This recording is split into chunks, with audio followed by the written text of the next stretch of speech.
Ini adalah kisah nyata yang dikisahkan oleh seorang wanita pemandi jenazah di Riyadh bernama Ummu Ahmad. Ia menuturkan, "Suatu hari, aku diminta oleh salah satu keluarga untuk memandikan mayit seorang gadis, putri mereka. Dengan segera aku berangkat dan begitu aku di rumah tersebut, mereka mengantarku masuk ke sebuah kamar di mana jenazah itu terbaring. Dengan cepat mereka menutup pintunya dengan kunci.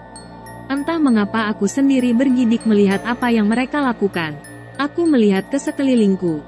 Ternyata semua yang aku butuhkan telah siap. Perlengkapan mandi, kapas dan kain kafan. Dan mayat itu terbujur di sudut kamar tertutup dengan sebuah selimut. Aku mengetuk pintu kamar, berharap ada yang dapat membantuku melakukan proses memandikan. Namun tidak ada yang menjawab. Aku pun bertawakal kepada Allah dan menyingkap penutup mayat tersebut.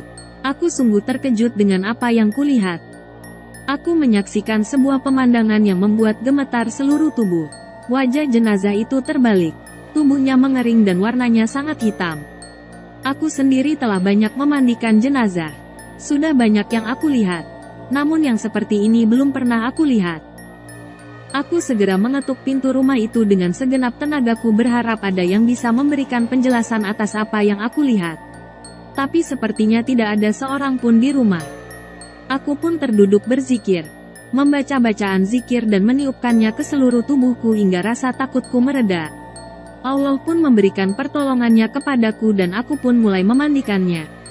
Namun setiap aku memandikan satu anggota tubuh, ia terlepas persis seperti sesuatu yang telah melembek dan busuk.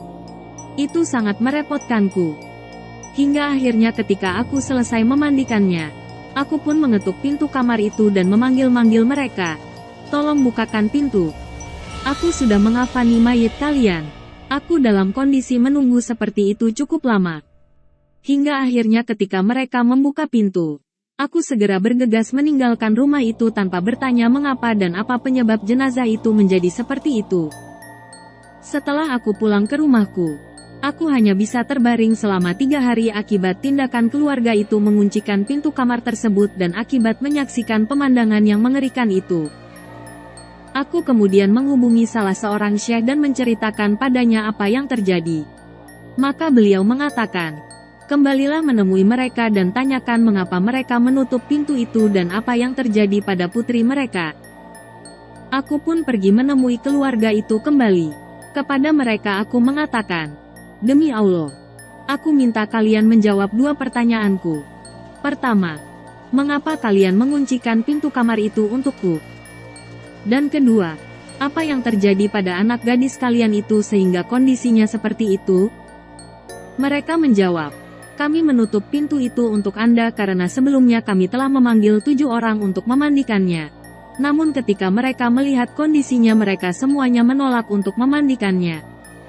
Adapun mengapa ia seperti itu? Mungkin karena selama hidupnya ia tidak pernah mengerjakan salat dan tidak mau berjilbab. La haula wala quwata illa billah." Seperti itu kondisinya padahal ia belum lagi dimasukkan ke dalam kuburnya. Lalu bagaimana jika ia telah dimasukkan ke dalam kuburnya dan kelak saat ia berjumpa dengan Allah Azza wa Jalla?